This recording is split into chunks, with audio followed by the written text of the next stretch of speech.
അസ്സലാമു അലൈക്കും വറഹ്മത്തുള്ളാഹി വബറകാതുഹു. അൽഹംദുലില്ലാ. അലവിതാരമി കുഴിമണ്ണയാണ് സംസാരിക്കുന്നത്. ഞാനിപ്പോൾ മദീനത്താണുള്ളത്. നാളെ ഇവിടുന്ന് ഇൻഷാ അല്ലാഹ് നാട്ടിലേക്ക് പോരും. ചൊവ്വാഴ്ച രാവിലെ ഇൻഷാ അല്ലാഹ് നാട്ടിലെത്തും. അൽഹംദുലില്ലാ, എല്ലാ ആളുകളുടെയും ദുആയുടെ ഫലമായി അസുഖങ്ങളൊക്കെ ഏറെക്കുറെയൊക്കെ സുഖമായി. അൽഹംദുലില്ലാ, പഴയ ആരോഗ്യമൊക്കെ ഏകദേശമൊക്കെ തിരിച്ചു കിട്ടിയിട്ടുണ്ട്. ബുദ്ധിമുട്ടുകളൊന്നും കാര്യമായിട്ടില്ല. രോഗമായത് മുതൽ ഞാൻ 6 ദിവസം മക്കയിലെ കിങ് അബ്ദുള്ള ഹോസ്പിറ്റലിൽ ICUലായിരുന്നു.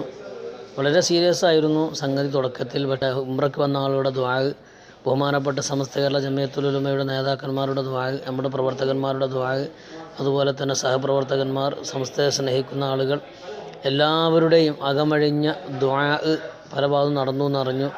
ആ ദുആഇൻ്റെ ഒക്കെ ബർക്കത്ത് കൊണ്ടാണ് ഒരു പ്രയാസം കൂടാതെ ആ പൂർണ്ണാരോഗ്യം തിരിച്ചു കിട്ടാൻ സാധിച്ചത്. അതുകൊണ്ട് ദുആ ചെയ്തവർക്കൊക്കെ അല്ലാഹു തആല അർഹമായ പ്രതിഫലം നൽകുമാറാകട്ടെ. അവരോടൊക്കെ ഈ സമയത്ത് ഞാൻ നന്ദി എത്രയാണ് പറയേണ്ടതെന്നറിയില്ല, നന്ദി അറിയിക്കുകയാണ്. പിന്നെ സമസ്ത കേരള ജമിയത്തുൽ ഉലമയുടെ ഒരു എളിയ ഖാദിമായി തുടർന്നും പ്രവർത്തിക്കാൻ തൗഫീഖ് ഉണ്ടാകാൻ വേണ്ടി നിങ്ങളൊക്കെ ദുആ ചെയ്യണം.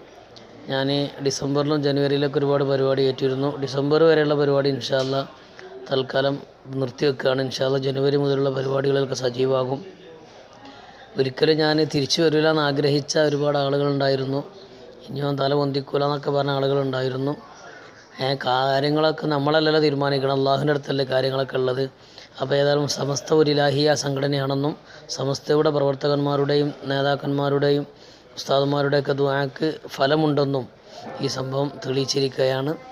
ഏതായാലും അൽഹംദുലില്ലാ, റാഹത്ത് തന്നെയാണ്. എല്ലാവരും ദുആ ചെയ്യണം എന്നീ സമയത്ത് ഓർമ്മപ്പെടുത്തുകയാണ്. നമുക്കും നമ്മുടെ നേതാക്കന്മാർക്കും നമ്മുടെ പ്രവർത്തകന്മാർക്കൊക്കെ അല്ലാഹു തആല രണ്ട് ലോകത്തും ഖൈർ പ്രദാനം ചെയ്യുമാറാകട്ടെ. രോഗമായ സമയത്ത് വിളിച്ച് ആശ്വസിപ്പിച്ച ഒരുപാട് ആളുകൾ, അവരുടെ പേരുകളൊന്നും ഇപ്പോൾ പറയുന്നില്ല, ഒരുപാട് ആളുകൾ വിളിച്ച് ആശ്വസിപ്പിച്ചും അതുപോലെ തന്നെ വിശേഷങ്ങൾ അന്വേഷിച്ചും ഹോസ്പിറ്റലിൽ വന്ന് വേണ്ട കാര്യങ്ങളൊക്കെ ചെയ്തും ഒരുപാട് ആളുകൾ സഹകരിച്ചിട്ടുണ്ട്. ഞാൻ അറിയുന്നവരും അറിയാത്തവരും പ്രസ്ഥാന ബന്ധുക്കളായ ഒരുപാട് ആളുകൾ. എല്ലാവർക്കും ഈ സമയത്ത് നന്ദി പറയുന്നതോടുകൂടെ അല്ലാഹു സുബ്ഹാനഹു വ തആല അവർക്കൊക്കെ അർഹമായ പ്രതിഫലം നൽകുമാറാകട്ടെ. ആമീൻ എന്ന് ദുആ ചെയ്യുന്നു. ദുആ വസിയത്തോടെ അസ്സലാമു അലൈക്കും വറഹ്മത്തുള്ളാഹി വബറകാതുഹു.